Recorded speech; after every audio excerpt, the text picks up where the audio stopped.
In a world that feels more complex by the day, the very architecture of leadership is changing. It's shifting beyond just what we know or even what we do. It's moving into a deeper kind of intelligence, one that's all about our ability to see what's truly possible. And today, we're going to explore that new architecture together. It all really starts with this idea of courageous curiosity. It's about being willing to trade that illusion of control for the real power that comes from connection. See, this isn't about having all the answers. Not at all.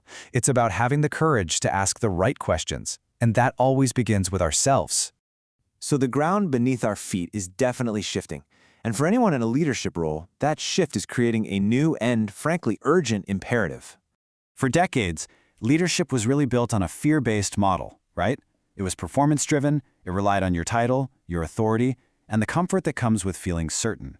But here's the thing. That old model is fracturing under pressure. The new standard that's emerging is courage-based. It's presence-driven.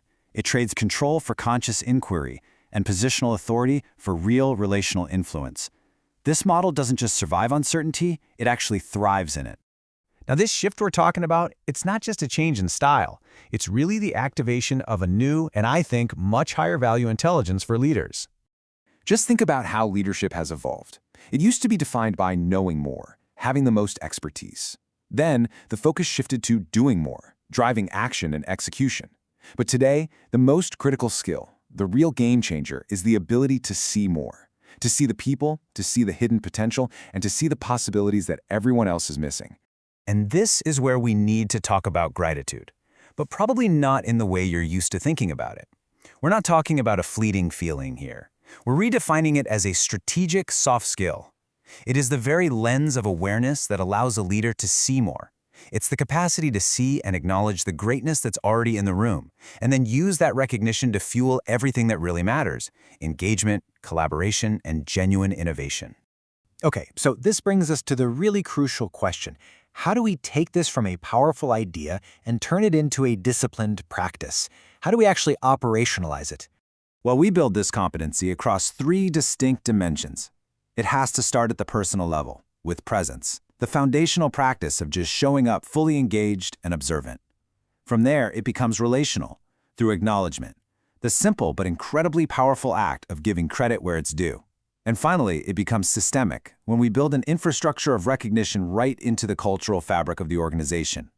And when those 3 levels, the personal, the relational, and the systemic, are all working in harmony, something really powerful happens. We stop just managing individuals, and we start unlocking the collective greatness of the entire team.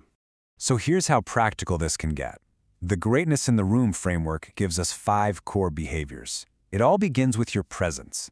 It requires an openness to letting other people's views inform your own. It gets activated through acknowledgement. It naturally leads to true collaboration, and it creates a growth orientation, where the excellence you see in others becomes an inspiration, not a threat. This right here is the blueprint for psychological safety. And this is the principle at the very heart of it. Greatness doesn't just add up. It actually multiplies when it's seen and when it's named. You see, recognition isn't just a reward you give after a job is done. It's the fuel that shifts a team from being a group of competitors into a community of contributors. It creates this whole ecosystem of belonging where people feel safe and activated to bring their absolute best.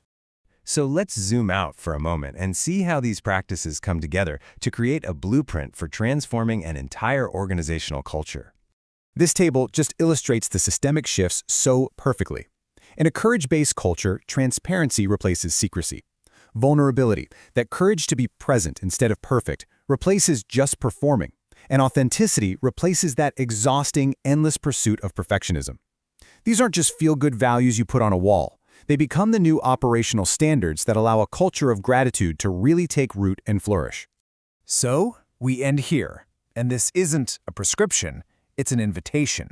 Every single room you walk into, every meeting, every team, it holds this incredible reserve of untapped greatness.